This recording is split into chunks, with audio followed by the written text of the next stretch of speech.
দেখুন আমাদের গাছে কত সুন্দর লঙ্কা পেকেছে।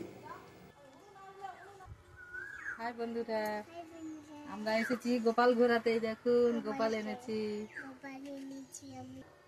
তোমরা কেমন আছো? ভালো আছো?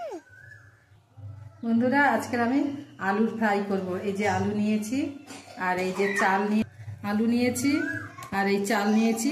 এই আলু, চাল আর কর্নফ্লাওয়ার দিয়ে আমি আলু ফ্রাই করব। একটাই আলু কিন্তু, আর বেশি নেব না। আলুটা কেটে নেব, এবার সেদ্ধ বসাবো। চালটা গুঁড়ো করে নেব। চালটা গুঁড়ো করে নিয়েছি, একটু আদা গোটা মতো করেছি, খুব মিহি করিনি। আলুটা সেদ্ধ হয়ে গেছে, এবারে নামিয়ে নেব। আলুগুলোর খোসাগুলো এবার ছাড়িয়ে নেব। এবার আলুগুলো মেখে নেব। গুঁড়ো মশলা, লবণ, গুঁড়ো, কর্নফ্লাওয়ার দেবো, দু চামচ কর্নফ্লাওয়ার দেবো। একটু ধনে পাতা দেবো, ধনে পাতাটা কেটে নেব। অল্প একটু গুঁড়ো লঙ্কা।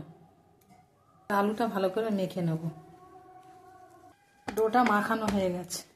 কড়াই দেবো সাদা তেল, অল্প করে একটু ময়দা ছিটিয়ে দেবো, বেলবো।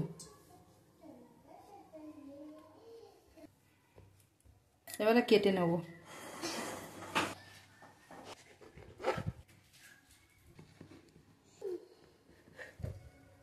সবগুলো কেটে নেব। তেল গরম হয়ে গেছে, এবারে দিয়ে দেবো।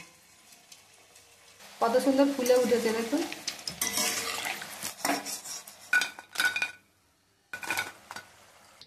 তৈরি হয়ে গেল চালের গুঁড়ি দিয়ে আলুর ফ্রাই। একটা কেটে দেখাবো। মচমচে হয়েছে, অথচ ভেতরে নরম, অথচ বাইরে শক্ত। বন্ধুরা লাইক করবে, কমেন্ট করে জানাবেন যে কেমন হলো বন্ধুরা, তাহলে আমি ভীষণ খুশি হব। বাই।